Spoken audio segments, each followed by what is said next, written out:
Thank you for joining me for another episode of Awaken Empowered TV. I'm your host, Ethan Fox. Today I'm joined by Natalie Sudman.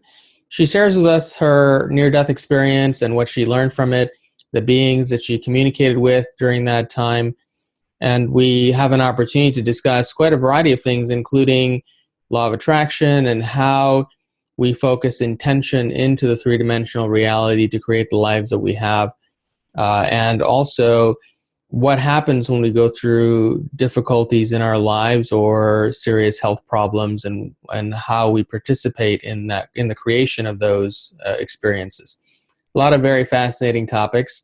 I also want to mention we have our upcoming Awaken Empowered Expo, November 10th, 11th, and 12th in downtown Detroit, Michigan, in the United States. It will be an incredible experience with lots of great speakers, including Michaela Sheldon, a lot of presenters that I've had on my show over the years, including Mary Rodwell, Barbara Lamb, Barbara Morey, who will be here doing an aura workshop, Ken Chorley, who will be doing an aerokinesis, telekinesis workshop. A lot of very fascinating presenters and topics, but also an undercurrent of very high vibration and consciousness that underlies the entire event, that you'll find very uplifting and will be very transformative in your life.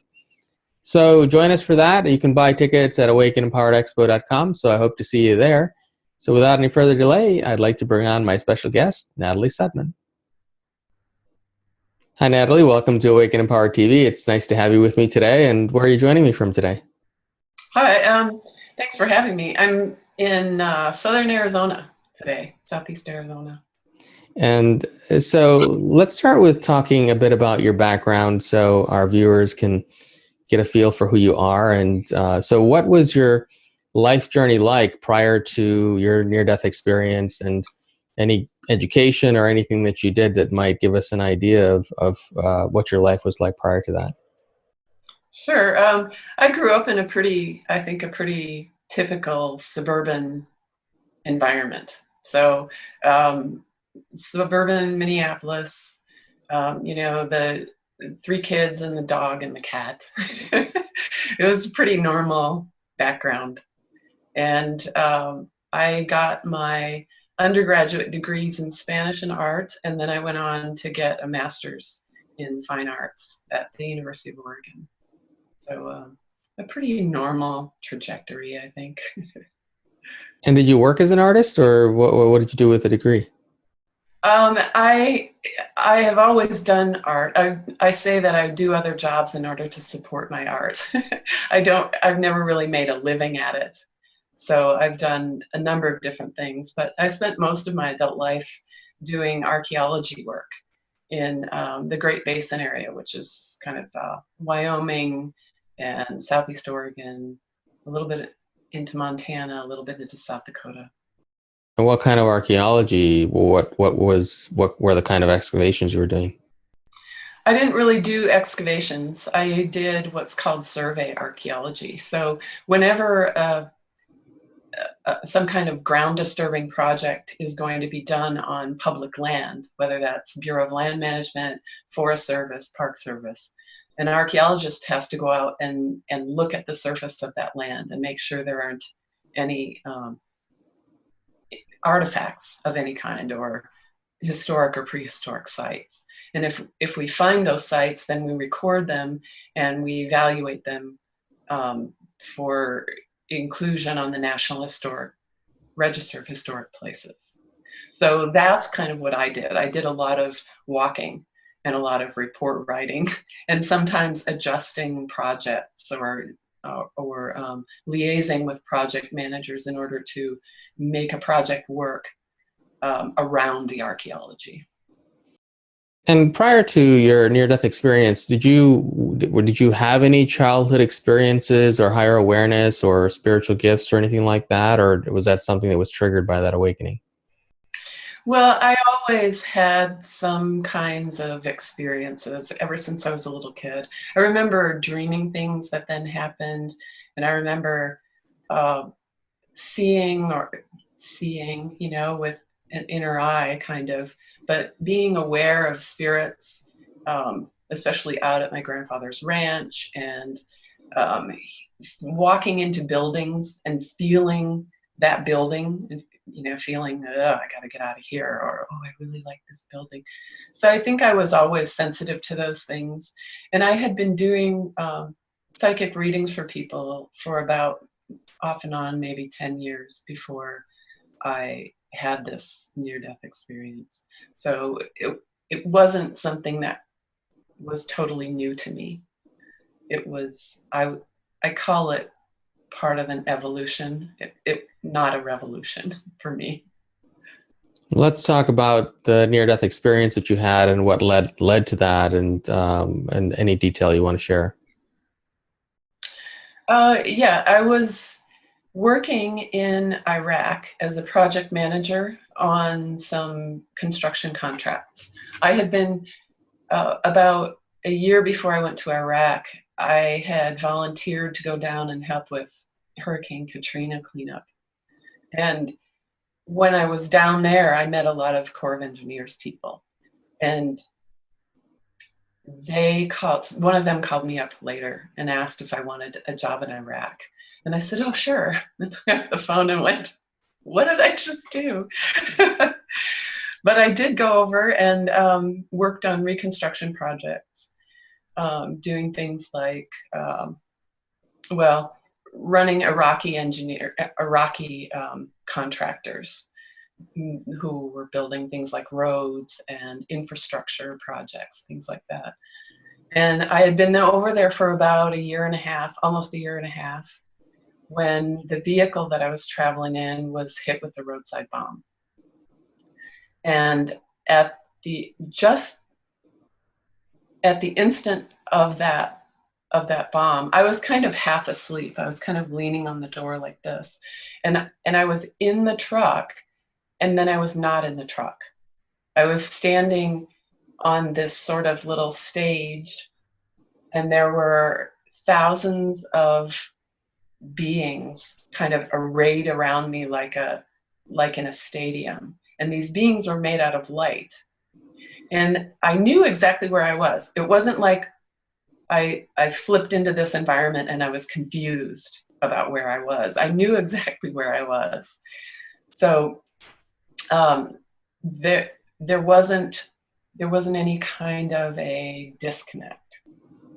I was here and then I was there. And what I was doing there was I was communicating with these beings. It felt like I was downloading information to them, and they were taking in this information. And I wasn't speaking. And we talk about communication being telepathic, but it almost wasn't that either. It was almost conceptual. It's almost like giving them a concept, and they digested that concept, or they accepted that concept and instantly understood it. So this went on for a little while, in my head, that's how I translate it. It's kind of difficult for me even now to explain this experience in a linear form, because in a way it all happened at once, but that doesn't make sense to our human minds. And so what I try to do is I try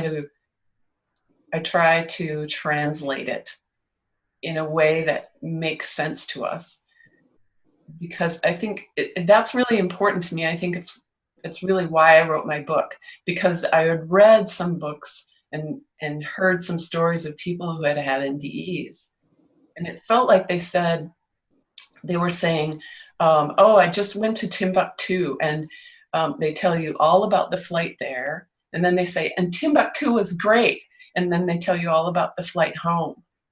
And I wanted to tell about that. Timbuktu is great. I wanted to open that up and tell that. So if I struggle in trying to line this out in a linear fashion, that's why I'm hesitating. I do think it can be done, though. And that's what I tried to do in my book. So anyway, I'm standing there, I'm downloading information to all these beings, and then I communicated to them that I wasn't going to go back into my body. I wasn't interested in going back. And that was accepted. And there was no judgment in that. There was nobody sort of overruling me. We had a very egalitarian kind of relationships between these beings and me, and beings between themselves too. Nobody was in charge of anyone else. So when I told them I didn't want to go back, that was just sort of accepted. But then they communicated to me that if I went back, maybe I could try this, or maybe I could do this thing. And I was like, oh, that sounds like fun. Okay. So changed my mind very quickly, not unlike saying yes to going to Iraq. Then as soon as I had accepted that and said, yeah, that's a great idea, then I blinked. I call it blinking. It's like I'm here in this place, and then I'm not. I'm somewhere else. So I blinked to this other environment. And in this environment, it felt like folding deeply into myself, so deeply into myself that I became nothing but consciousness. I was in this vast void, black space void, but it was really warm, sort of velvety feeling in this place. And at first I was just, there were two other beings with me, and they were kind of tinkering within me. It was almost like auto mechanics tuning a car.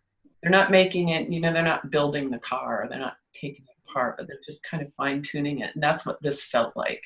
I didn't have a form, but I felt like I was an organization of energy, or an organization of consciousness. And these beings were helping by just tuning me up. And then they left, and I was kind of doing, I guess I could say it was a life review, but it wasn't the way I've heard other people describe it. There was no judgment in it at all. So I was sort of paging through my life and looking for things that interested me in one way or another. Was this creative? Did this have an unexpected outcome? I was kind of looking for things that were new to me and that I had not experienced before. And creativity was really important. So when I finished doing that, and it felt like this could have been any amount of time. This is a very rejuvenating, kind of very deeply, deeply relaxing kind of environment. So I felt like I was recharging myself. And when I was finished with that, I blinked again, and I was back in that gathering, what I call the gathering, all the beings in the stadium. And we were discussing trading ideas on, or something, trading concepts on how I would handle what I had agreed to do once I went back into a body. It was kind of like figuring out a few details. And then I blinked again, and I was then in what I call the healing environment. I was situated, it felt like I was situated about 45-degree angle above the blown up truck down below, and I'm looking down at this truck, and I could see the truck, I could see the desert around it, but I could also see into the truck. So I could see our bodies in the truck, and then I could see into my body if I needed to do that. It was like seeing everything as organizations of energy. instead of as solid forms. And in this environment, I was with two beings. So one of them felt like a really good old friend of mine. We were fooling around, we were joking around, we were very familiar with each other. And the other one felt like more of an observer or a learner or something that wasn't really participating so much in what we were doing. And what we were doing was we were playing around with my injuries. So I would kind of wave my hand, do the equivalent of waving my hand, and my right hand would be chopped off, would have been chopped off in the explosion. And we would fall down laughing because we would immediately see this kind of holographic experience of what the rest of my life would look like with that injury. And to us, standing where we were outside of the physical world, that was hilarious to watch that. It was like planning a play or planning a movie. Oh, now let's do this and see what happened. I would wave my hand and I would put shrapnel into my brain and we would watch as that unfolded. And we played with that for quite a while, and we were really falling down laughing. Odd as that may seem from the physical world perspective. And finally we're like, okay, stop fooling around, and we've got to set the injuries. And so I just again did the equivalent of sort of waving my hand, and I set my injuries. So I chose my injuries, and I chose them for a specific reason. So then again, blinked again, and I was standing right next to the truck. And I was with about 8 or 9 other beings. And the physical reality felt like it was sort of translucent or something. Again, I perceived the physical reality as organizations of energy. And we beings were more real than the reality. So what we were doing then was we were kind of planning on a more down-to-earth kind of level what I would do once I got back into my body. So in that gathering, the big thousands of beings in the stadium, it's like we were the architects. We were looking at the project from that wide viewpoint. And now I'm standing on the ground with these 8 or 9 other beings, and we're discussing this as if from the perspective of the guy with the hammer pounding the nails in. So it's very kind of different perspective. As we all know, when we get closer to the reality or the physical reality, then shrapnel in the brain or losing your right hand is not quite as humorous as it is from outside the body. So we were discussing things kind of from that perspective. And then when we were finished, I just heard a pop, and I was back in my body. And I was still leaning on the window like this with my eyes closed. And I had kind of a flash memory of where I'd been, but I just immediately set it aside to deal with the situation I came back to. So I knew before I opened my eyes that we had been hit with a roadside bomb. I knew that it was serious, which, you might think, well, isn't every bomb serious? But not necessarily. There are a lot of bombs that went off that were relatively minor injuries or no injuries. So I knew it was serious, and then I opened my eyes and dealt with, what was in front of me. And it wasn't until maybe a month or 2 later that I really sat down and thought, okay, so there was something that went on in that space between being blown up and opening my eyes while we were still rolling down the road. And as soon as I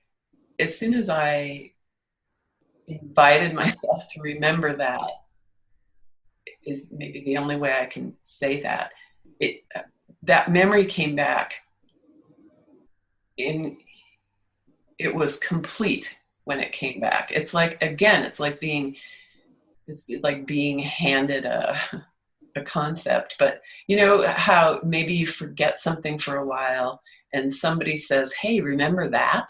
And all of a sudden the whole scene unfolds and you're like, oh, how could I ever have forgotten that? It's so vivid. And that's what this felt like. It's so vivid. It's still very vivid to me, even 10 years later. Now, the stadium of beings you described, did you have any perception of who they were, or were they all different kinds of beings? Did you have a thought if they were extraterrestrial or ascended masters or anything like that? I didn't really have words like that or use words like that. I knew them. I mean, they were very familiar to me. And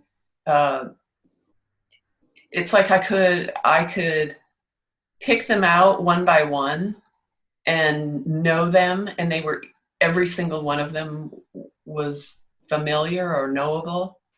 And they were also known to me as that group. But I didn't put a name to them. And I only call them the gathering. I don't really, I don't really know what people are talking about when they say ascended masters or when they say extraterrestrials. To me, those things, extraterrestrials are just other beings who are having their experience, and some of their experiences overlap ours. And when people say ascended masters, I think that in my experience, people use that term, for instance, for a lot of different things. Like there isn't any real one group or one set of beings that makes sense for, to me. I think when I look at that, ascended master can be, how do I describe that? What I'm being shown is that most people, when they say that, are referring to beings who have mastered the physical world. And there are a lot of other kinds of ascended masters who have mastered other worlds, or who have mastered, what they're showing me is kind of have mastered certain frequency bands of energy. So in a sense, what a lot of people use to refer to as ascended masters, I'm trying to find words for this. What they're showing me here is that there are groups of beings who could be considered ascended masters, who occupy different bands of frequency, or are masters of different bands of frequency. So one person's ascended masters may not be the same as another person's ascended masters, if that makes sense. So after describing all of that, are these beings who are arrayed around me ascended masters? I would say, yeah, you could call them that. I call them, maybe I would just call them light beings, that they appear to me as light, that they don't necessarily have one form, they can change form, that they have some kind of mastery over what they do, and a deep understanding of the energies and organizations of energies that make up or create or hold in place this physical world so that we can experience through it. And did you have the perception that they were also evolving through this experience that you were going through? That was this a growth experience for them as well, or were they primarily there just to support you on your journey? No, I get the sense that actually every being that I encountered in this whole experience was clear to me afterward. I mean, when you're in the experience, when I'm in the experience, there are a lot of assumptions made, that once I get out, then I go, oh, what about that? So that's a good question. I think that every being that I encountered when I was having these experiences was also in some kind of an evolution or in some kind of creative process. I guess I prefer that term. I think that what it felt like to me is that everything, all that is infinitely creative, which means that it's always creating. And if that's the case, and we're expressions of that all that is, then we are also infinitely creative, and kind of the reason for being is creating. And so there wasn't anything stagnant, there's no one that I encountered or nothing that I encountered that was stagnant. It was creative. So everyone was in their own creative process. Does that answer that question? Yeah. So essentially, we can assume then that if there are ascended masters or light beings, as you call them, that they're not just there for supporting us on our journey and what we came here to do, but they're also evolving through the work that they're doing with us and supporting us. Yeah, I think that's inevitable. I think it can't be any other way. I mean, I think that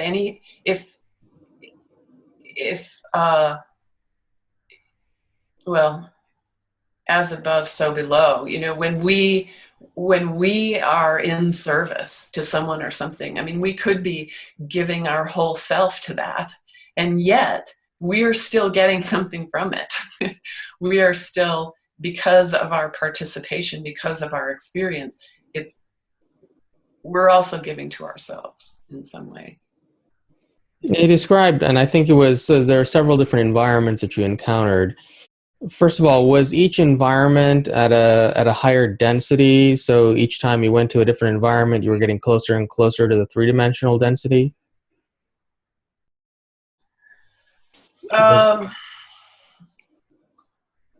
No, I would say that,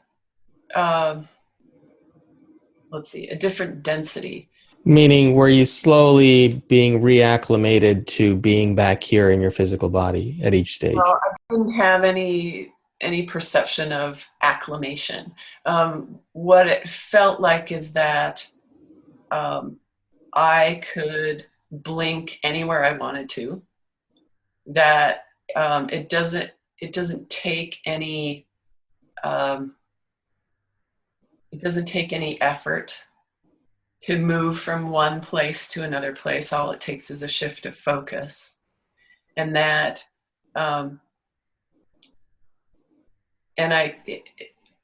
could have gone from, for instance, that healing environment, or let's say from the rest environment, because that was maybe the most different from the physical environment. That rest environment where I was in that deep black velvety space with no form. But it doesn't feel like I had to go from there back to the gathering, or from there to the healing environment, and then to next to the truck, and then into my body. It felt like I could go from any of those environments straight into the body if I needed to or wanted to. It was more a matter of expediency, choice. I had things to do in this I had things to do in the healing environment. I needed to kind of move there in order to set my injuries. That was a great place to shift the physical, to change the physical instantaneously, to move that energy, those energy organizations very easily.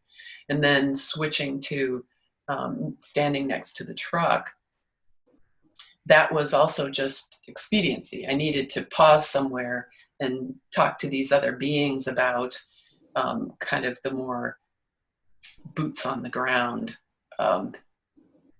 things that we wanted to set up or plan or set in motion in some way. So you know, I hadn't really thought of these different environments in terms of density. I had thought of them in terms of sort of frequency bands. I'm in this kind of frequency, or this feels like this. You know, some of them felt thinner, some of them felt denser. If you want to use that kind of language or describing it, but to me, in the language of New Age or spirituality, there's often a judgment that comes on density. So if it's denser, it's more physical, and that's maybe things get harder to do, or it's not as close to the all that is as when you're in a kind of a thinner frequency. And that's not my experience. My experience is that the all that is everywhere.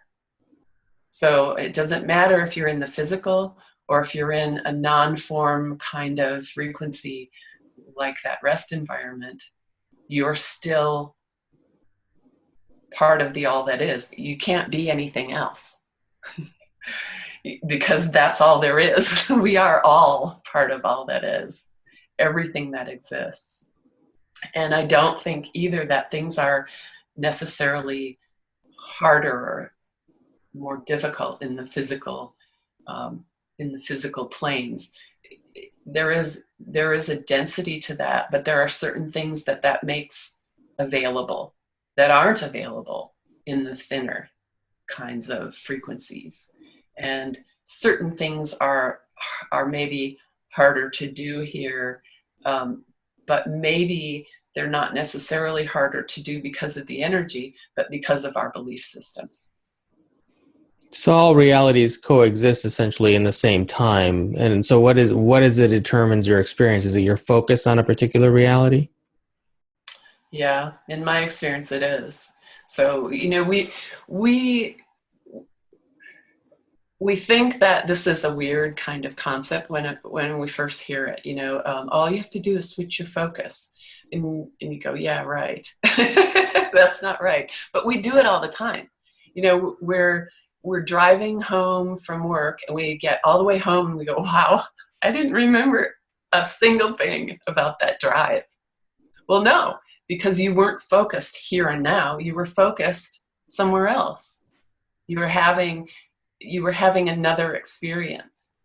Or when we daydream, why do we think that's not real? It's real. When we dream, we wake up, maybe we have a scary dream, we wake up, what's our body doing? Our body is reacting to it. Our heart is pounding, we're sweating, we're like, ah! It's real. It was real to us. So these, you know, we shift focus out of the present moment all the time. But then we think, oh, I can't shift focus to a non-physical reality. Oh, why not? You do it all the time. All you have to start to do is become aware of that, and then begin to track it, and then begin to practice it, doing it deliberately. We all do it. So if there's value in all of those realities that you're focusing on, say, while driving home, then what's the importance of all of the spiritual teachings about staying in the present moment? Does it even matter? Well, staying in the present moment, you can be in the present moment in that other reality, in whatever focus you choose. I mean, really, to me, that means being conscious of what you're doing. So, beginning to take responsibility for where you're focusing. So it's not about staying in the present moment, isn't necessarily about staying in this physical present moment, touching this table, or keeping my eyes on you. It may be that staying in the present moment is, okay, now I choose to switch my focus. And then I'm in that present moment, in that focus, in that reality. Choosing. I mean, the more we begin to take responsibility for the shape of our own thoughts and for the direction and focus of our own thoughts, we're inevitably in that moment. So essentially, I think what you're saying is choosing your focus with intention as opposed to just randomly letting your mind wander. Right. I think, we in the West are taught that things happen to us, or I can't control my emotions, or I can't control my thoughts. I can't tell you how many people have told me I can't control my thoughts. Well, you haven't been taught how to do that. You haven't trained yourself to do that. But we can control our thoughts. We can become aware that we're the one thinking the thoughts, and pause, and then choose where we point our attention and where we point our thoughts. And that's exactly what I'm saying is being with intention allows you to be in the moment, whether you're focused here in this reality, or if you're focused into a daydream, if you're focused into some kind of no space, no time frequency. When you were in that environment with the being you said was very familiar to you, and you were playing around with removing your arm and putting shrapnel in your head and projecting what reality that would create for you, are all those realities actually existing, or were those just hypothetical scenarios that you created? Or, I mean, are those actual futures or life directions that some aspect of you is experiencing? That's a good question. I guess I didn't really ask myself that.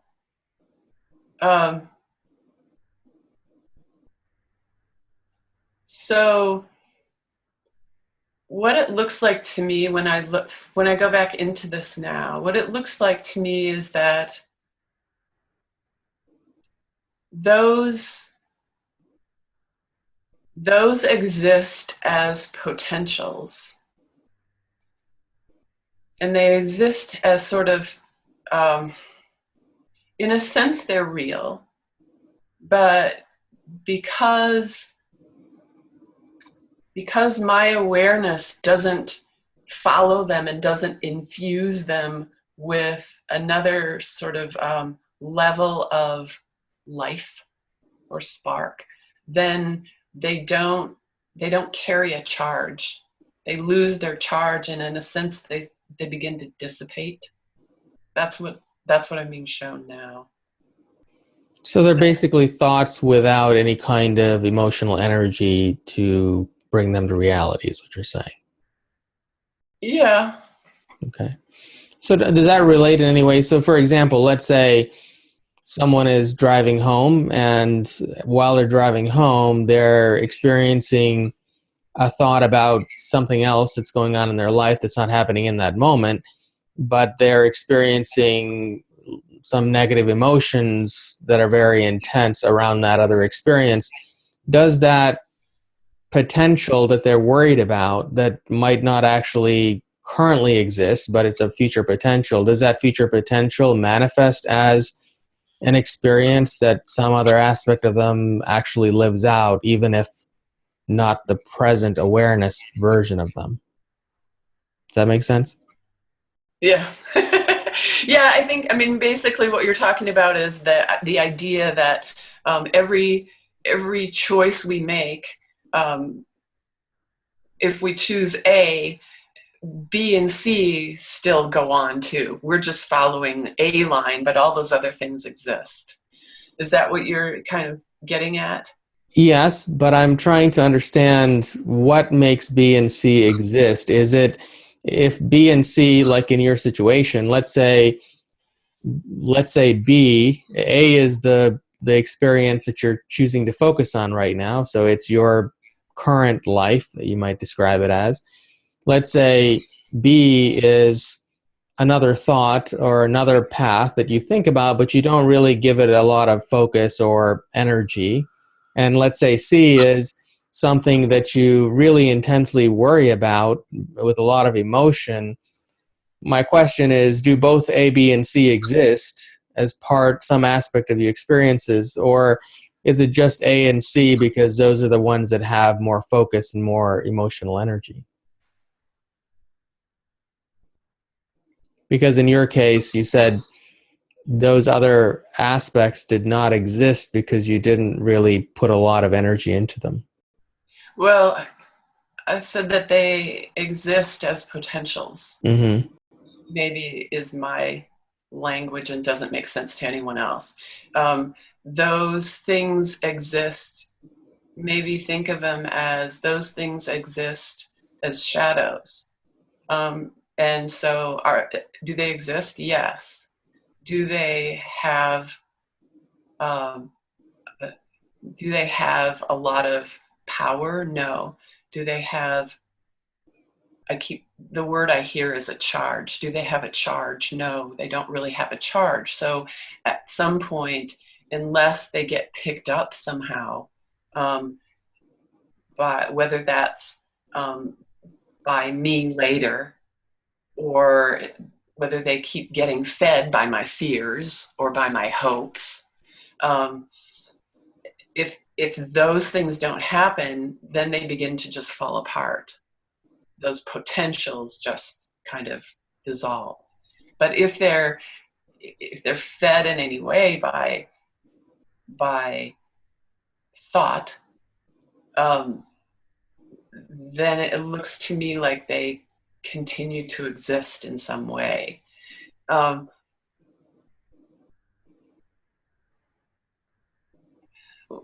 What I'm being shown is that, I mean, in a way, this concept doesn't translate into, we don't have a concept for this, because things either exist or they don't exist for us. But there's an in-between. There's a potential. There's a place where they both exist and don't exist. And then what happens around them has effect on that exist, non-exist state. I'm sorry, I can't be clearer about that. It's okay. Kind of makes sense, but it only makes sense in my own head. It makes sense to me. I'm just trying to articulate it in a way that it'll make sense to everybody else. Oh, yeah, good.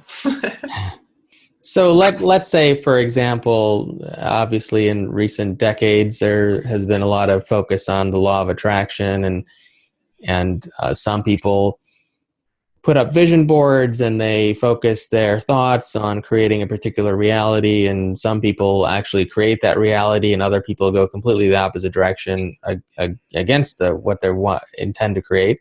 So what happens to the different things that we think about? Do they actually exist in some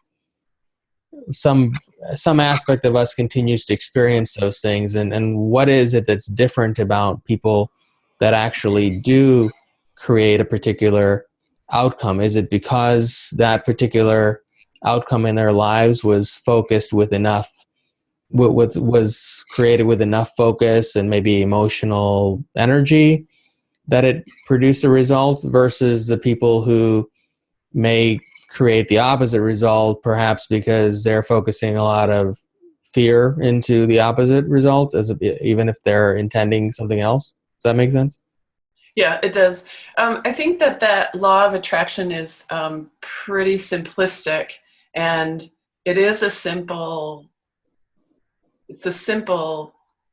cause and effect, but it's not always so simple when we put into action, because for one thing, there's a place of creation when we are in coherence with our whole self, what I call our whole self, the big me, the big wise me, the infinite part of me. When I'm in coherence with that, then what I want will be in coherence with what I want as a whole being. And in that coherence, creation happens almost instantaneously. It happens very, very quickly. But most of us are not necessarily in that communication or in that coherence. And so what we want may be coming from a human mind perspective. I want $500. I want a cookie. I want, I want. And the whole self may be going, well, I could give her that $500. And then she's going to go off over on this weird thing that's going to just screw everything up. That's going to take her nowhere.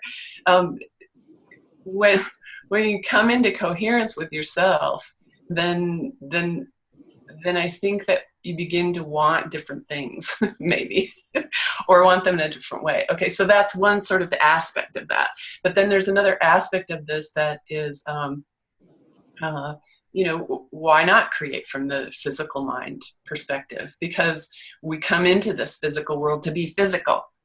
It's fun. Let's make it fun instead of hard. So let's go. Yeah, let's go attract the things that we want. But then, so we can do the vision board. We can get really clear about our intention. But if we're just trying to, in doing that, roll over or just pack away all our contrary beliefs into a trunk over here and ignore it, it's not going to work, because those things in the trunk are going to come out and get in the way of you having what you're trying to create. So, for instance, if I say I want $1 million, there's no size to a miracle. There's no size to things like this. So why not just ask for $1 million? Well, what if I have these ideas? Like, I drive by these great big homes and I go, oh, those people, ugh, look at all the money they have. Look at how they waste their money. They think they're so special. So here I am, like, saying I want $1 million, but the people who have $1 million, I have nothing but scorn for them. Well, I'm not going to allow myself to get that $1 million, because then I would be a bad person. I would be one of those people who deserve scorn. So you've got to, in many cases, you have to clean your own house before you're going to be able to move the new furniture in. and sometimes that stuff we've got piled in the attic or in the basement is going to take a while to unpack. It's going to take a while to clean out. And sometimes it's that, we say we want something, but then we don't allow ourselves to have it when it shows up. I want the perfect relationship. I want the perfect man, and a really great man shows up, and you spend all your time going, oh, I'm not good enough for him. Oh, he's going to leave me. He's going to leave me. Oh, what is he? Of course he's going to leave you now. If you can't allow yourself to just accept what you've just created. So there's lots of things that I think that, and these are only a few examples, I think there's a lot of things that can we get in our own way. And those people who can do a vision board and poof, it shows up and voila, maybe that was the perfect time for them to be creating this thing. It kind of came into alignment with the whole self, and they had already done this cleaning out some of their attics, and they were already willing to accept it when it showed up and say, I deserve this. So it kind of flowed. Whereas other people, they may do the vision board and say, well, how come it didn't come right now? Well, deal with what shows up. When you begin to create that, what shows up? Does your whole world fall apart? Then deal with that. And as you deal with that, you're actually going to be taking yourself closer. That pulling apart of what's here may be exactly what's necessary for you in order to make room for what you've asked for. So if I'm understanding, to rephrase what you said, if we're in alignment with our higher aspect of ourself, then does what we want and what we have become the same thing? I don't think necessarily. I think that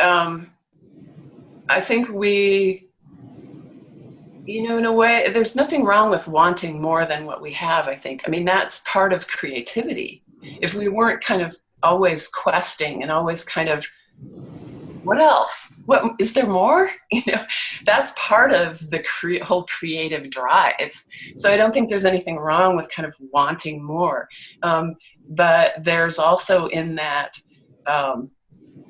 coherence, there's also a comfortableness or an appreciation for that foundation where we are too. So maybe it's both. Maybe it's being profoundly satisfied where you are, or comfortable or grateful for where you are, and saying, what else is out there, I wonder. So is life to any extent predestined? For example, that event that happened to you where you had your near-death experience, was that always supposed to happen at that time so that you could live out a certain experience and follow a certain life purpose or mission? Are we born into our physical three-dimensional incarnations in order to have a certain experience that we can't really change even through conscious intention or law of attraction or anything like that? Yeah, that wasn't my experience. My understanding and my experience through my NDE suggests that first of all, there's no one way of doing things. We're all unique individuals. We have a lot of choices. So some people may plan a lot of things in their lives. They may go, well, I'm going to plan this. And others may just say, I'm going to design my environment and my personality. I'm going to put myself in there and I'm going to create as I go. And my understanding of my experience was that I gave myself a number of exit points in this lifetime. This one I was going to take, and I changed my mind. I didn't plan that incident of getting blown up, but I invited, or I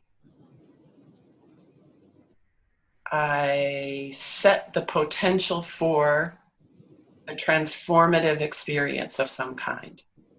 And it could have been very different. It could have been all unicorns and butterflies. But instead, I chose a war zone. But it doesn't matter. I still get the same thing out of that experience. I have clients who ask me, what am I supposed to do, this or that? And most of the time when I look at it, what I'm shown is that it doesn't matter if you do this or that, you're still going to be doing what you intend to do. It's going to happen through this through this medium, or it's going to happen through that medium. But in the end, you're gonna end up with what you need. So that question becomes something else.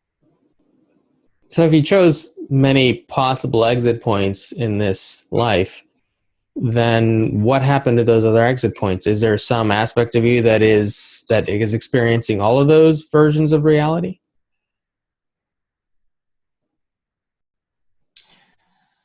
Well, in a way, that's maybe related to what we were talking about a little while ago about if you make choice A, B, or C, if you choose A, do B and C, keep going. In some sense that may be the case. But again, I keep being shown that our minds make this into something that it's not. Even though our way of talking about it or our way of describing it may be accurate, it's not true. And so as soon as I find that, then I go, well, then I'm not interested. So I don't know the answer to that question. I can say, yes, something of that is true, but I don't kind of understand. I don't know how to translate what I'm being shown because there's no concept for this. It's too big. It's another one of those it exists and it doesn't exist kind of things. Sorry, that's not a very good answer. Well, ultimately, what I'm trying to get at is how do you determine what version of reality your current self is choosing to focus on versus another version of reality? Do you know what I'm saying? How do you choose? How do you choose the focus? How do you know that between A, B, and C, which of those realities you're focusing on and choosing to experience? Why do you care? You're in this reality. Why does it matter if it's A, B, or C? You're in this one. So this is where you focus. That's what I would say. I don't know that it matters if you can, how come I can't move over to B? Maybe you can. Why not? You can change your string. You can change that string if you want to, but I'm not sure. I don't know. I kind of don't understand. It's not an interest of mine, I guess. So when I look at it, I'm like, yeah, it doesn't matter which one you're in. You're in this one. I guess that's the only, I'm sorry, I guess that's the only answer I can give you. It's a good question. I just don't have a good answer for that. Well, it matters if you, let's say, are in our earlier conversation about law of attraction, if you're trying to bring into reality something that you don't currently have in your life, how does that actually happen? How do you choose a different path in your life than what currently exists through focus? If A, B, and C are three potential future paths that you could take. Yeah, then you do that by switching your focus.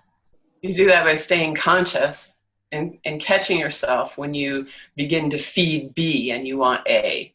And you pause and you say, oh, I was just feeding B, but I would like A. So you turn your thoughts to that again and again and again. And when you do that, then you begin to make choices that also support A. And yeah, the energy shifts to that. So is that how our human experience is created then, through our intentional focus on a particular direction at all in every moment? How our whole human, say that again. Sorry. Well, our human life experience in the three-dimensional world, is that created by our intentional focus in every moment? Yes. I wouldn't necessarily say that it's created by our human mind, intentional focus, but it's created with our human mind, intentional focus. it has to be. Everything is intention, right? And everything is, I mean, we're just awareness. So where we point our awareness is what becomes real. And what role does the human mind play in that? I think of the human mind as the co-creator. I mean, if again, you know, the whole self is always working. We can't be anything but our whole self, you know, but we're our whole self through this personality, this unique personality that we put together to experience this world through. And we're pretty good at ignoring that kind of whole self intelligence.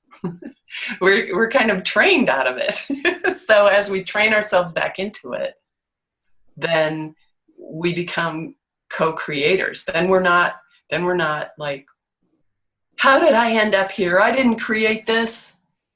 Well, maybe your whole self created it, or maybe you did create it, but you can't see it. And if you kind of got back into touch with that infinite part of yourself, you would go, oh, I get it. I see how I did this. A lot of people do struggle with that, right? The belief that they have a life that they would never have created. So how does one who is not currently in alignment with their whole self get into alignment with that? Well, I think meditation is a great way to do that. And I think finding, you know, whether that's through meditation or some other way, finding that point where you become aware that you're aware. And when you come into that point, then what happens is you become aware that the you that's functioning in this world is not all of you. There's you feel even more like yourself, but you're even bigger than yourself. And when you come into that, then you have a whole different perspective on what's going on. And you can begin to see where you are perpetuating your own pain, or you can see in what ways you can just begin to shift focus, attention, and choice and change your whole life. And you begin to see where you don't allow yourself to have what you want, for instance. So who is it you're communicating with when you're being shown these different images and being told different things when I'm asking you questions? I've got my own little group of beings here. I just call them my crew, my gang, my team. Yeah, there's like 3 or 4 of them here who help seem to feed me concepts and and then watch me laughing as I fumble around trying to unpack them. So you receive it as little packets of energy and you have to translate them into words, I assume. Yeah, not always. Sometimes I get words. Sometimes I get a sort of rolling concept, like they kind of unpack it for me. But sometimes, yeah, I get it as kind of a whole concept, and then I have to figure out how do you talk about that. Yeah. Have you ever explored the individuals who set that roadside bomb and what their role was in your experience? And was that something that you did in agreement with each other that they were going to do that? Or is that anything that you ever looked into, their intentions, motivations, things like that? Yeah, I did.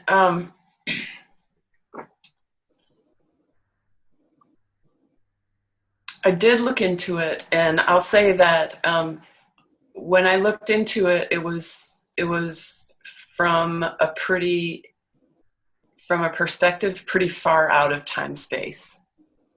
So to me, it was a lot of fun, And for them, it was also a lot of fun, and we all got a lot out of it in different ways. When I've looked at it from sort of closer to this physical reality, then I'm very grateful to them. And I feel a lot of,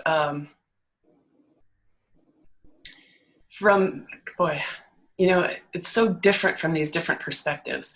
When I get down into the physical world and the physical mind, then I feel a lot of compassion for these people.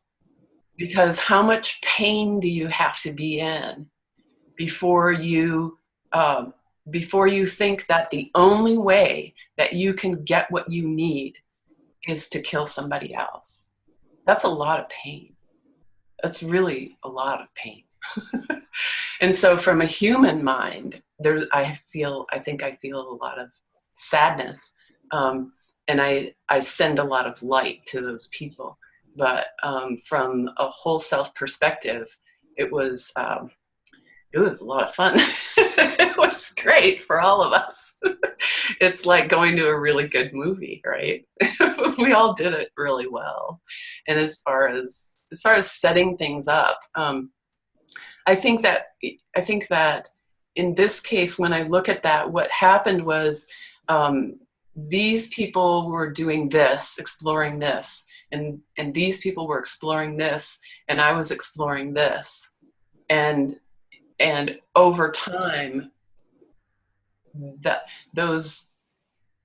the resonances that we were sending out, the sort of potential storylines that we sent out, made contact in a sense, and it's like, oh, all of these can come together like this. So it was one of those. It feels like one of those created as we went, not something that we planned since before we were born, or even for a few years beforehand, but something that maybe was in the making for like 6 to 9 months or something. From our human perspective, we tend to look at things like war and hostility as a negative thing in the world, especially people who are more spiritually awakened have a very adverse reaction to those kinds of things. Do you feel from your exploration that war is a positive thing, or that it's just a playground on which souls experience certain things and it's not really a negative thing? Again, it depends on the perspective that I look at it from. As a human being in human mind, it's atrocious. It's not a good thing at all. It's like, I don't get it. We've been doing this for millennia. Haven't we figured out that it doesn't work very well? Haven't we figured that out by now, that violence doesn't really work? But from a whole self perspective, everything is neutral until we judge it, until we choose how we're going to interact with it. So from a whole self perspective, war is just another experience. And it has, I can tell you from my own experience with it, it gives you the opportunity to experience the very worst of humanity, but it also gives the opportunity of experiencing the very best. So it offers both extremes, and we weigh it as there's a lot more of the difficult and ugly and violent than there is the sublime and beautiful. But I would argue that it may be even up. It still doesn't, in my mind, justify creating these kinds of realities. But from a whole self perspective, from outside the movie, it doesn't matter. everyone's having a valuable experience. Everyone's having the experience that they chose. Well, if you're looking at it from a whole self perspective, it sounds like everything is essentially neutral and good. But if we're viewing the world as from a higher consciousness perspective, is war something that will continue to exist in that future, and still be good? Or do you understand what I'm saying? Is war inherently neutral, even though from our human minds we perceive it as not a very positive thing? Well, it has to depend on perspective. And there isn't any way to say it's neutral and it's bad. It's neutral and it's good. It's not and, or maybe it is and. From the whole self perspective, or from a higher viewpoint or a broader perspective, imagine that we are all players on a stage in a play. When we're playing in that play, we're playing it all out. And so someone stabs me and I'm like, oh, and I plunk over on the stage. But when the curtain comes together, I stand up. I wasn't hurt. It's not a problem. Did the story get told? Yes. Was the story told well? Yeah, it was told well. Did people get something out of it? Yeah, they got something out of it. Great. No one got hurt. That's essentially, from the whole self perspective, that's what this looks like. But then, when we're on the stage, does it help to say, yeah, well, this isn't really real, so I just, I won't play it to the hilt, or I'll step out of my character and go, no. No, why do that? We're on the stage. We came here for a reason. So play it out. Do you believe that war is awful? Yeah, I believe that war is awful. So I'm going to vote against it. And I'm going to, if there's a protest, I may show up at the protest, who knows?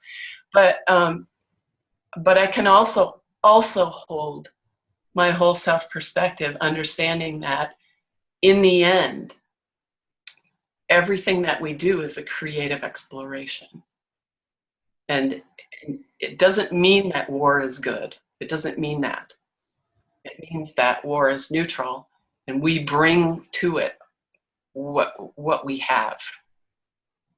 Does that make sense? Yes. Very good. That's a very good explanation. When you were in having your out-of-body experience and you were in those different environments, in the one in particular where you were playing around with different possible injuries that you would choose to have in this life, and then you chose the injuries that you felt would give you a certain kind of experience that you needed.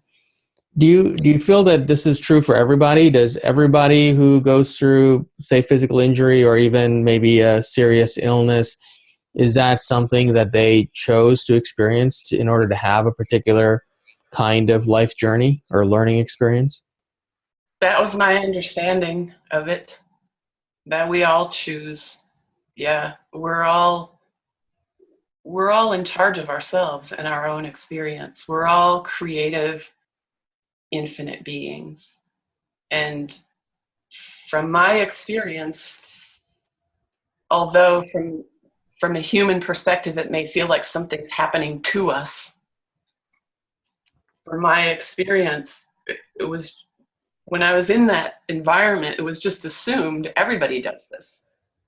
Everybody chooses their own injuries or chooses their own weaknesses, or, we choose our own experience for our own valuable reasons. And, we talked earlier about coming into coherence with the whole self. And I think that one of the, and wanting things. And one of the things that this experience gave to me is that, although I can't really see out of my right eye, I see blurry and it's crooked, and so I see double and it's weird. But I never really think, I wish this hadn't happened to me. I might sometimes think, maybe this wasn't the best choice. But because of my experience, I understand these injuries differently. I understand, well, if I chose them, there must be a reason. Even if I don't remember what the reason is, it had to have been a good one, because that whole experience was good, and it was more real than this reality. So it's got to be something valuable. And that changes the way I think about my experience. And so I think that, kind of referring back to that conversation, that part of the conversation we had about why come into coherence, or what happens when you come into coherence with yourself. Do you then want something different? I think sometimes that's true, that you do, or you stop wanting certain things and maybe turn your attention toward wanting something else. So someone is going through suffering, not going through actual challenges, let's say, as a result of health issues or something else, and they are going through the emotional suffering of that. It sounds like what you're saying is essentially is they're experiencing that because they're not really in touch with the whole self version of themselves. And if they were to do that, they would be able to understand that they chose this path. Yeah, maybe, but maybe this is experiencing those emotions are part of their path. I mean, we kind of want to fix everything, but what if it's the way it's supposed to be? And I think that it's very easy for us to think, we're kind of trained to think that if something's wrong with us, if we're hurting, if our body is hurting, or we're sick in some way, or we have a disease, that there's something wrong with us. That's something that we're supposed to fix. That means we're not in touch with our higher self, or we've got some energy stuck, or someone threw some energy at us, or there's something wrong. We're doing something wrong. And that's not my experience. My experience suggests that we may have given that thing to ourselves as a gift. And instead of thinking, what's wrong with me, we might think, what's in this? How do I best handle this? This may be a gift. I can't see it right now, but maybe it is. How do I best handle this right now? To me, that makes more sense than saying, well, I'm not connected with my higher self, or whatever it is. I don't think that's very helpful for people necessarily, if that makes sense. In that case, if somebody's going through so much suffering that they decide to take their own life prematurely, was that path always predestined, or are they choosing to exit their suffering and maybe that's not an appropriate choice to make? Not that there's anything wrong, but... Yeah, I don't think it's ever, it's a choice. Whether it's appropriate or inappropriate is up to that individual to know. But I've never, in my experience, that's always a legitimate choice. It's your life. If you're done with it, if you've gotten all you can out of it, if it's too painful, that's your choice to get out of it. Get out of it. But then, well, there's a lot of questions in here, I think. That whole idea of suffering, I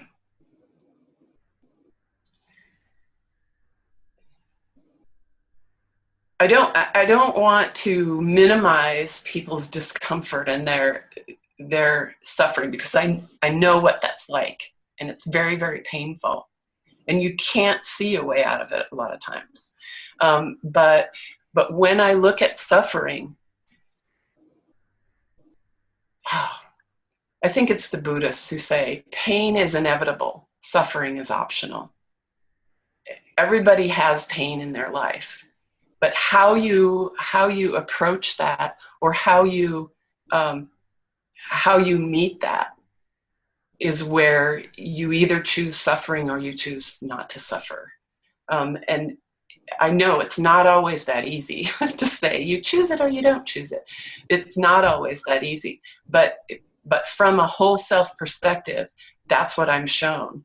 that you can choose to suffer, you can choose not to suffer. And that has to do with how you understand what's happening to you. So if you feel like it's happening to you, then you probably are going to suffer because you feel like a victim. But when you say, what if I created this for myself as a gift? Or what if I created this for myself in order to highlight certain things so that I can definitely see them right in front of my face and go, oh, that needs to be dealt with. And I deal with it and move on. What if in some way it's a gift? Then that takes away, it alleviates the suffering in some way. Does that make sense? I'm so afraid of, like, I know what suffering is like, and it can feel impossible. And I know that feeling. I did not create this. I know that feeling. So I don't want to make people feel like you can fix this if you tried. That's not what I'm saying. That's not what I want to say. But I hope I explained it. Yes. So if somebody were to leave their life prematurely through suicide or something like that, does that lesson or experience or suffering that they were going through that they did not face and get past, get carried into another incarnation until they go through that learning experience? I think that depends on the individual. I think that someone may have set up a life deliberately to be in suffering, to know what that feels like, to experience that. They may then take their own life and be done with it. I had that experience. Wow, that was really valuable. Another person may have started out not really going there or not intending to go so deeply, and go so deeply that they kind of get mired in their own creation and kill themselves, and then spend a lot of time in some other reality working some of that out. And then another person may do like incarnation after incarnation. They may not take any time in between. They may be working it out through physical lifetimes. That may be their choice way to work that out. I think, we think there's one way to do things, but creativity is infinite. Why would we all do the same thing? There's lots of different ways to do things, I think.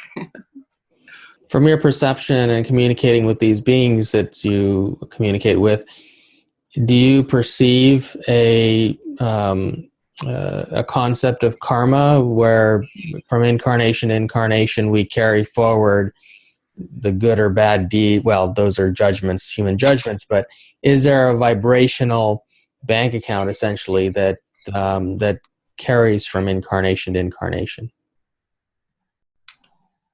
Well, from what I'm given, that there's some misunderstanding about the word karma. It's just a law of consequence, of reap sow.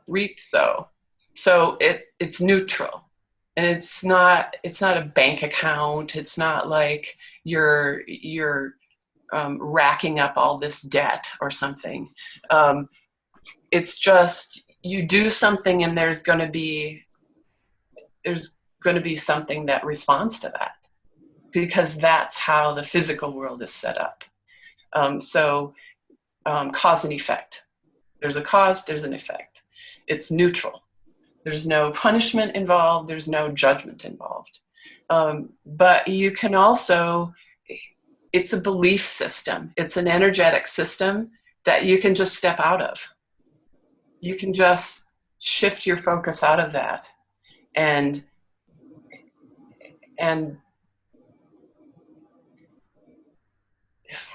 you basically that you leave it behind.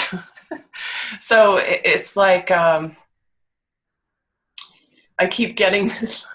I don't even know if this is right, but I keep giving this picture of Jesus doing miracles. Basically, he stepped out of the belief system.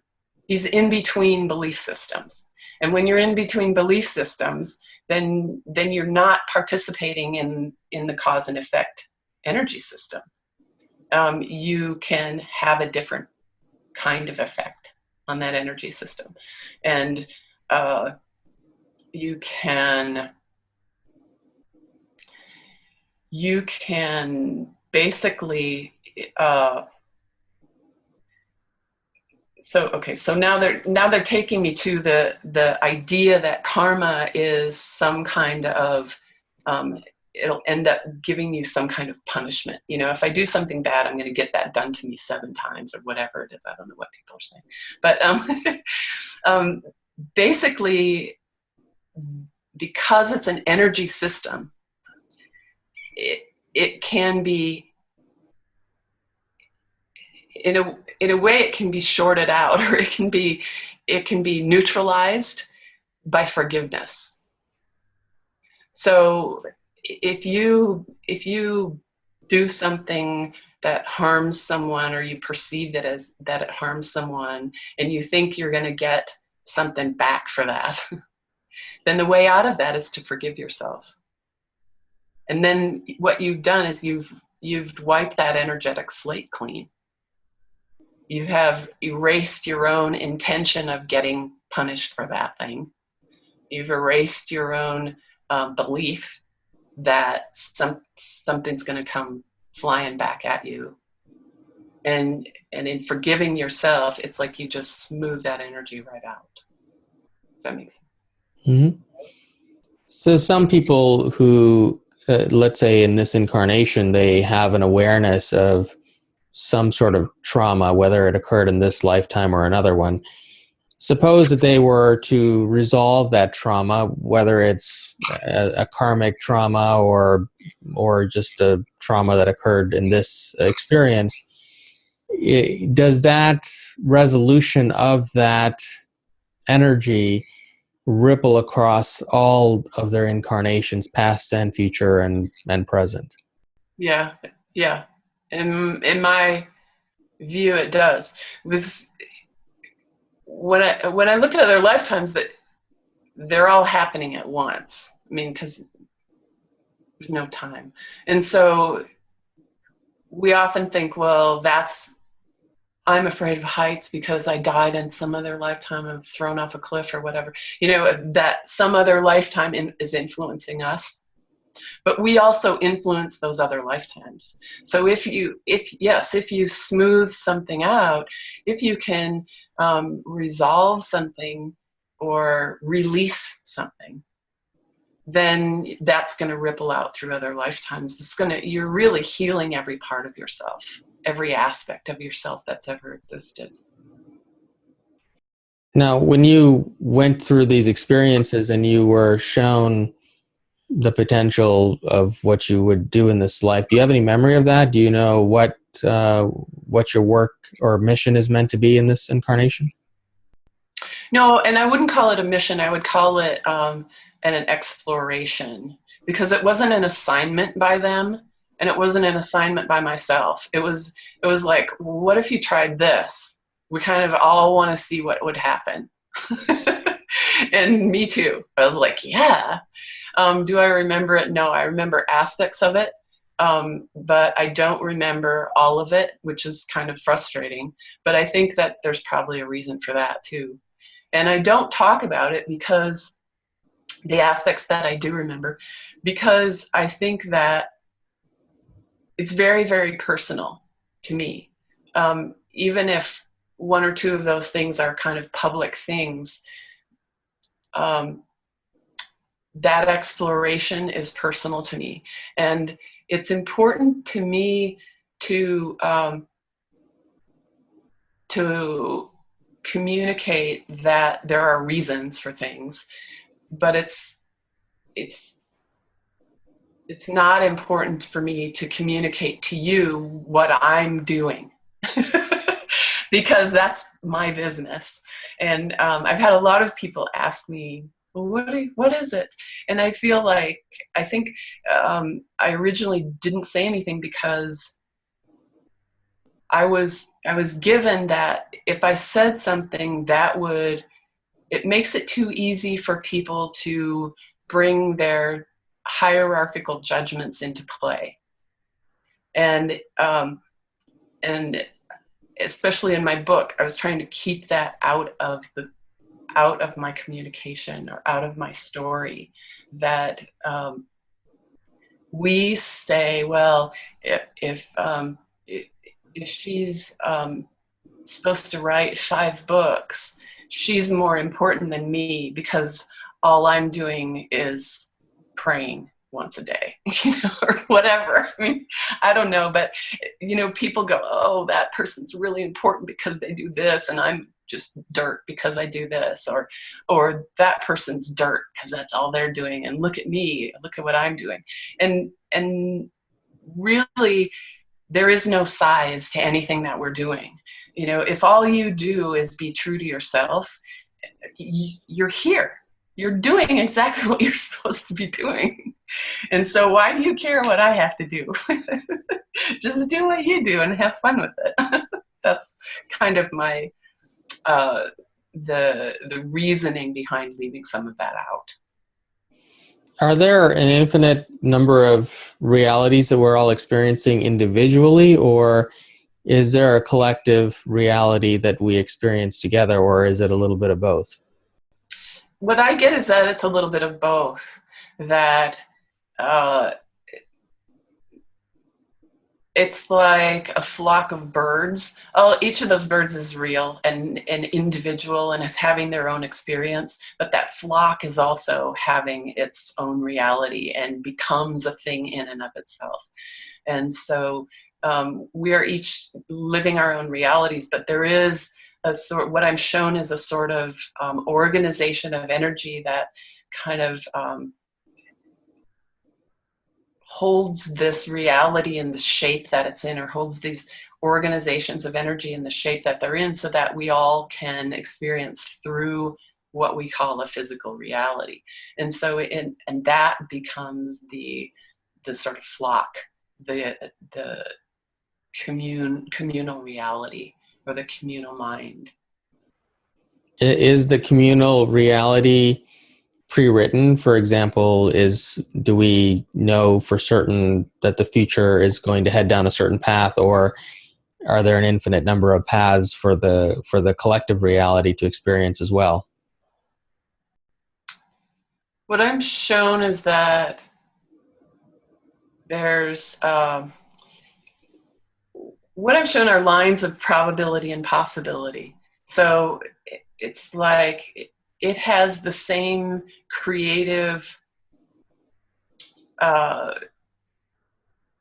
exploratory kind of potential that each of us has. And what it looks like is that, for instance, now we've got a communal idea or picture of what we want this reality to become over the next, I don't know, millennial, whatever. And that, and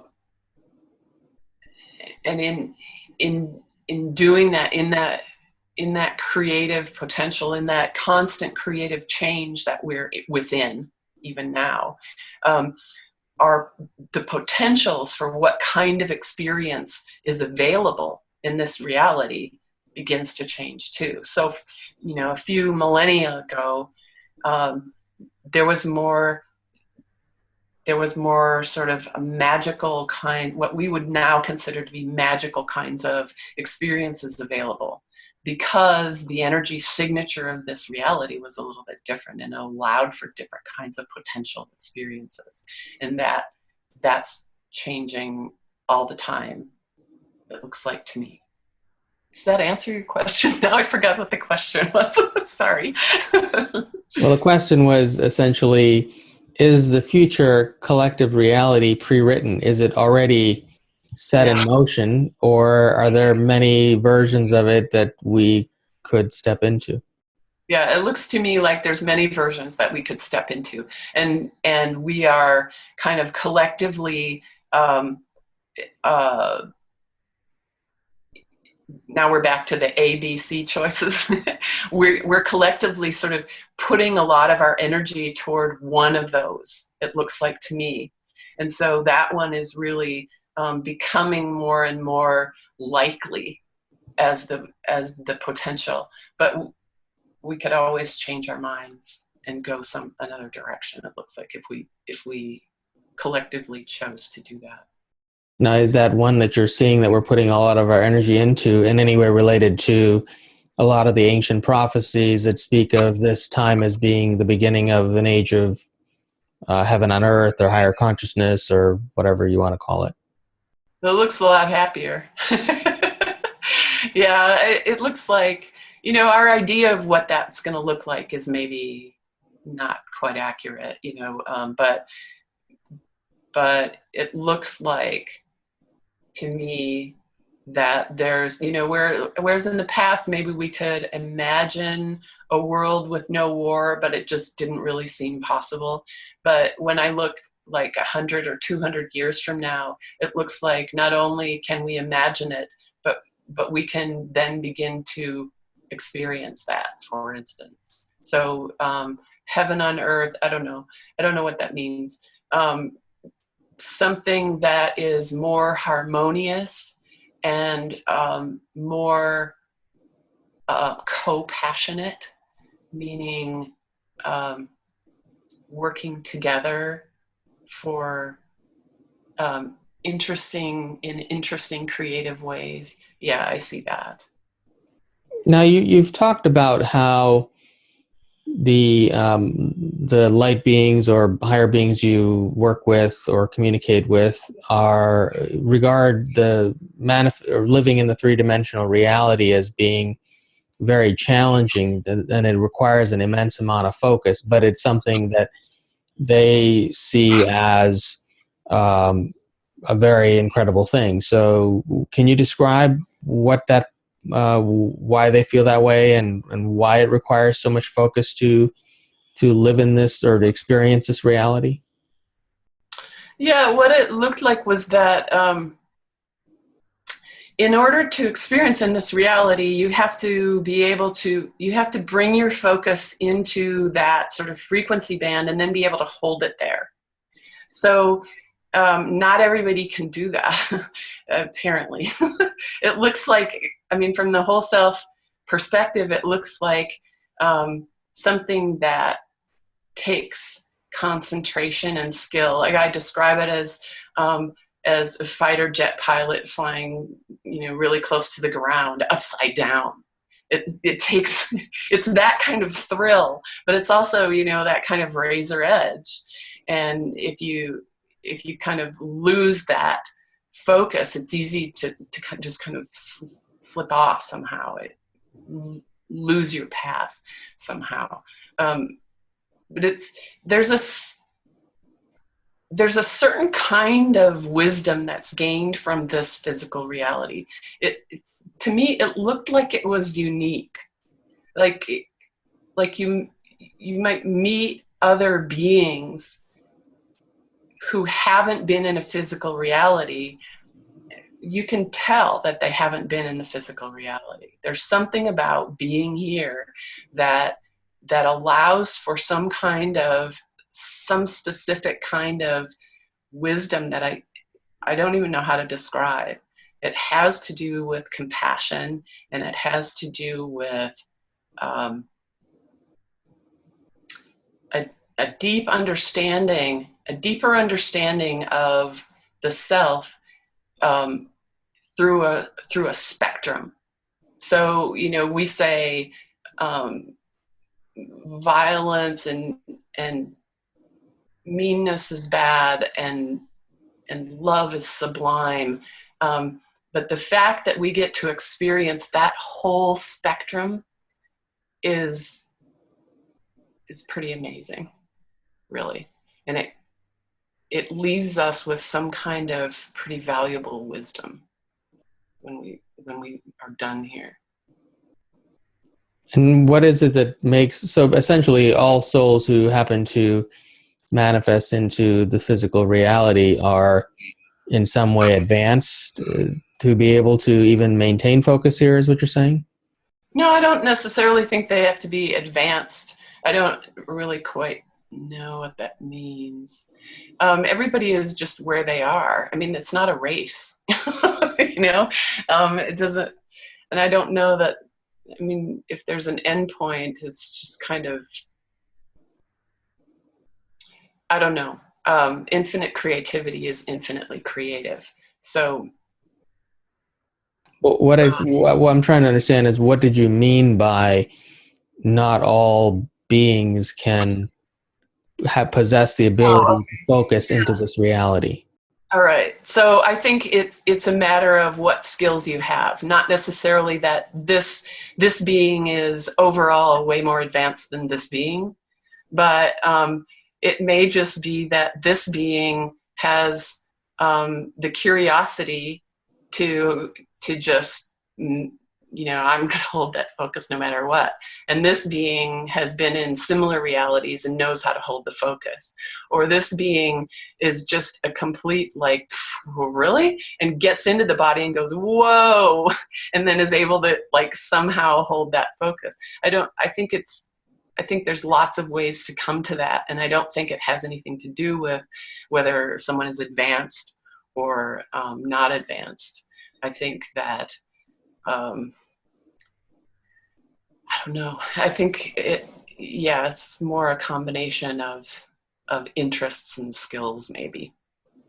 And from that perspective, then, what is the reason for physical aging and age-related death? Is that because the soul is losing the ability to focus into this reality over time? No, what it looks like is that that's just the way this reality was set up. It has to do with the energy signature of this reality and the way that that physical form is able to function. Again,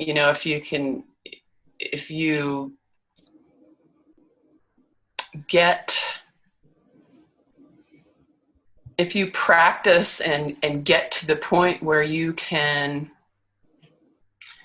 move out of the flows of energy and stay in between, let's say in between energies, then, and move your body there too, then you wouldn't age. But most of us are participating in the flows of this energy system. And in the same way of, the law of cause and effect is just a physical law. The law of aging is just a physical, mechanical thing that happens in this organization of energy. That's what it looks like. And does that explain why some people age at a faster rate than others then?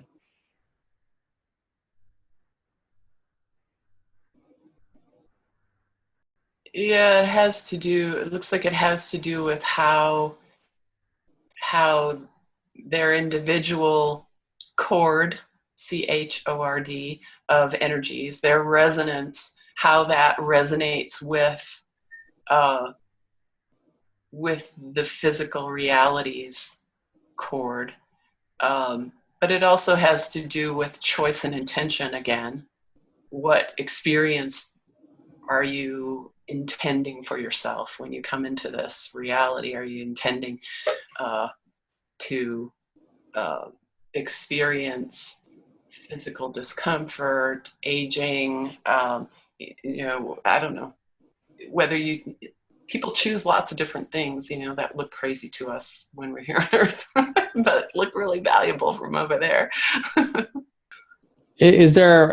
Are there any mechanics behind how someone can move into that in-between place, or is it just some people just know how naturally and it's not something that can be done through a certain process? I think you can learn to do it, just like you can probably learn to do anything, but some people probably come in knowing how to do it. I think I just know how to do it, and I can't always get there, and I can't always hold it, and I can't always get to the in-between that I want. But I think, some people, you just do it. And so it's hard for me to describe how to do it because I know how to do it. It'd be better to talk to somebody who had to learn how to do it. But I think you could learn to do it through meditation. Really, meditation, you are entering. If you get into that sort of classic meditation state where you suspend your own thinking and you become the thinker. You are in between, and then wherever you focus, you become the thinker experiencing something. But you can bring yourself to that in between state, I think. So if you can sum up all these things we talked about today, what essentially is the purpose of human life, or the meaning of life, if you want to use that phrase? Wow. I'd hate to say that. I think the meaning of life, or the purpose of life, is creativity. It's creative exploration. When we're, as humans, when we say, what's the purpose, I think that we want or expect something a little bit more meaty to ourselves, something that to us, our human mind sounds valuable, like we're here to serve, we're here to, those of us who are on a spiritual path are here to save everyone, or whatever, but I don't believe any of that. I think we're here to extend and express the all that is. And the way that happens is by creativity, by creative exploration. I think we're here to always become more than what we think we are. From that standpoint, is there anything special about the creation of a human life through childbirth, and how those energies merge to bring a physical life into this reality? What is actually taking place there? I'm not sure I understand the question. Energetically, what's taking place there? Yeah, energetically, what is taking place there because we started off this conversation talking about law of attraction and how focus creates reality that we're experiencing. But when we're creating a physical child and a soul is entering this body and coming into this reality, that is a kind of creation that's even more profound. So what is actually happening? Is that a similar type of experience as the earlier conversation? As far as creating? Yes. Is the creation of a physical human being different from the creation of some other reality that you want to experience in this life? What it looks like is that creation of another human body the body is more of a mechanical thing, a mechanical process, again, that happens within the structure of the physical world energy organization. Okay. And then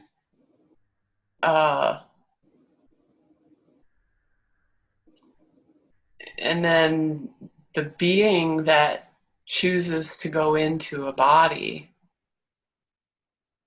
is a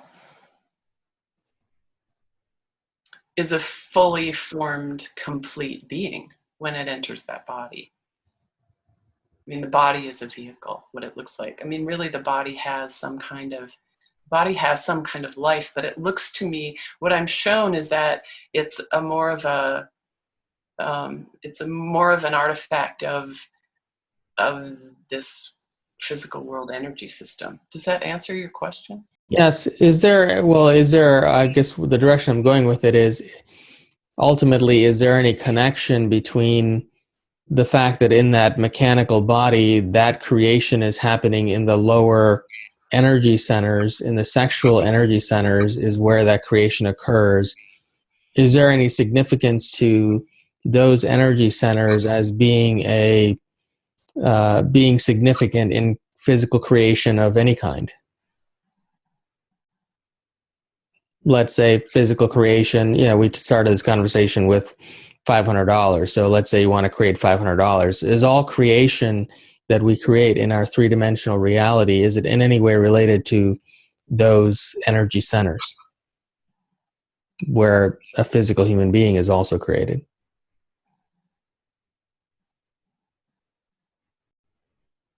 I don't know. What it looks like to me is that you can create from any energy center, but certain ones, sometimes it's harder to create from some than another. And what it looks like is that sort of baby making, lower chakras area, that the creation of another human being has more to do with the chi energy than it has to do with a specific energy center. That's what it looks like to me. And as far as creating $500, that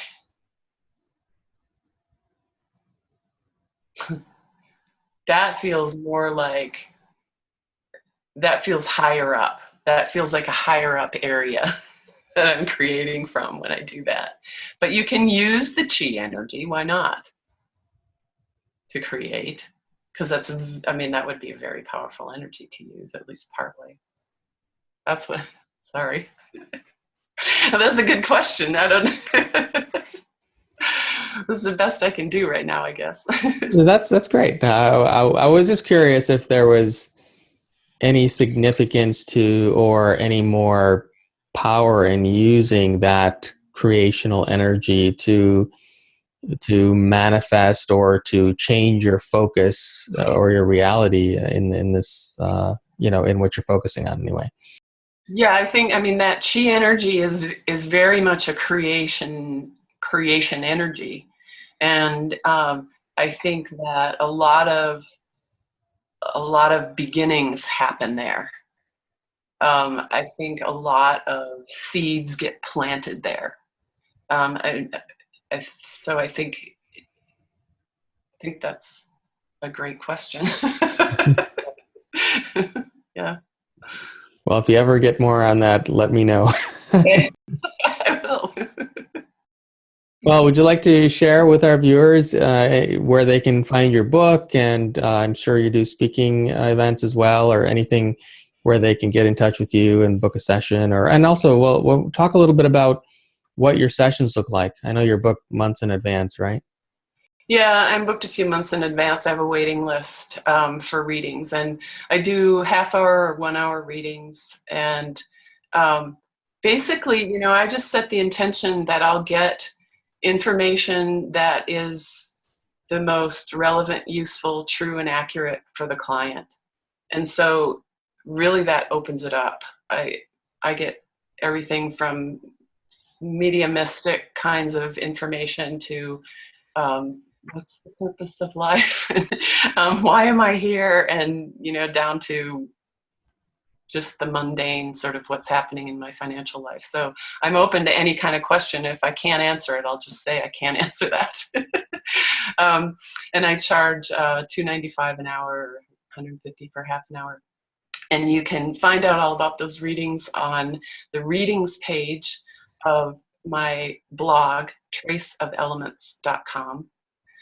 And I have a website where you can look at my artwork if you'd like to. It's nataliesudman.com. And on Facebook, I have an author page on Facebook. So you can like that. And I try to post every day lately. So you can follow that if you want to. And I do not do very many public speaking engagements because I'm petrified of public speaking. But I will be in North Carolina I'm going to be speaking to the International Association of Near-Death Studies group I think it's in Durham, North Carolina. And I'll try to post something on Facebook or something soon. So if you want to know more about that, or you can email me at njsudman@gmail.com. Well, it's been a great conversation and a real pleasure having you on the show with me today. So thank you for joining me and taking so much of your time to answer all my outlandish questions. They're good questions. Thanks for inviting me on, Ethan. I've enjoyed it. Thank you. I hope you enjoyed this episode of Awaken Empowered TV with my special guest, Natalie Sudman. Join me next week as we speak with another incredible individual who's standing on leading edge and changing the world.